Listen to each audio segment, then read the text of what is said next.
भगवान को भोग और उसका फल। घर में बनने वाले भोजन का सर्वप्रथम भगवान को भोग लगाना चाहिए और फिर स्वयं ग्रहण करना चाहिए। ऐसा क्यों करना चाहिए बोला? और इसी के महत्व को बताती हुई एक कथा आज हम आपको बताते हैं। एक सेठ जी बड़े कंजूस थे। एक दिन दुकान पर बेटे को बैठा दिया और बोले कि बिना पैसे लिए किसी को कुछ मत देना, मैं अभी आया। अकस्मात एक संत आए जो अलग अलग जगह से एक समय की भोजन सामग्री लेते थे। लड़के से कहा, बेटा जरा नमक दे दो। लड़के ने संत को डिब्बा खोलकर एक चम्मच नमक दिया। सेठ जी आए तो देखा कि एक डिब्बा खुला पड़ा था। सेठ जी ने कहा, क्या बेचा बेटा? बेटा बोला, एक संत जो तालाब किनारे रहते हैं उनको एक चम्मच नमक दिया था। सेठ का माथा ठनका और बोला, अरे मूर्ख, इसमें तो जहरीला पदार्थ है। अब सेठ जी भागकर संत जी के पास गए।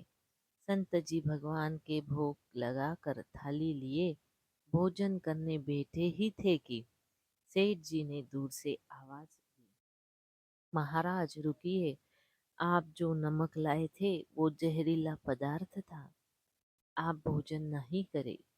संत जी बोले, भाई हम तो प्रसाद लेंगे ही क्योंकि भोग लगा दिया है और भोग लगा भोजन छोड़ नहीं सकते। हाँ, अगर भोग नहीं लगता तो भोजन नहीं करते। और कहते कहते भोजन शुरू कर दिया। सेठ जी के होश उड़ गए। वो तो बैठ गए वहीं पर। रात हो गई, सेठ जी वहीं सो गए कि कहीं संत जी की तबीयत बिगड़ गई तो कम से कम वैद्य जी को दिखा देंगे तो बदनामी से बचेंगे। सोचते सोचते उन्हें नींद आ गई। सुबह जल्दी ही संत उठ गए और नदी में स्नान करके स्वस्थ दशा में आ रहे हैं। सेठ जी ने कहा, महाराज तबीयत तो ठीक है। संत बोले, भगवान की कृपा है। इतना कहकर मंदिर खोला तो देखते हैं कि भगवान के श्री विग्रह के दो भाग हो गए हैं और शरीर काला पड़ गया है। अब तो सेठ जी सारा मामला समझ गए कि अटल विश्वास से भगवान ने भोजन का जहर भोग के रूप में स्वयं ग्रहण कर लिया और भक्त को प्रसाद का ग्रहण कराया। सेठ जी ने घर आकर बेटे को घर दुकान संभाल दी और स्वयं भक्ति करने संत के शरण में चले गए। इसलिए रोज ही भगवान को निवेदन करके भोजन का भोग लगा कर ही भोजन करें। भोजन अमृत बन जाता है। अतः आज से ही यह नियम बना ले कि भोजन बिना भोग लगाए नहीं करेंगे।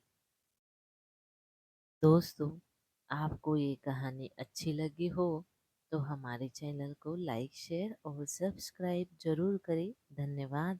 हर हर महादेव।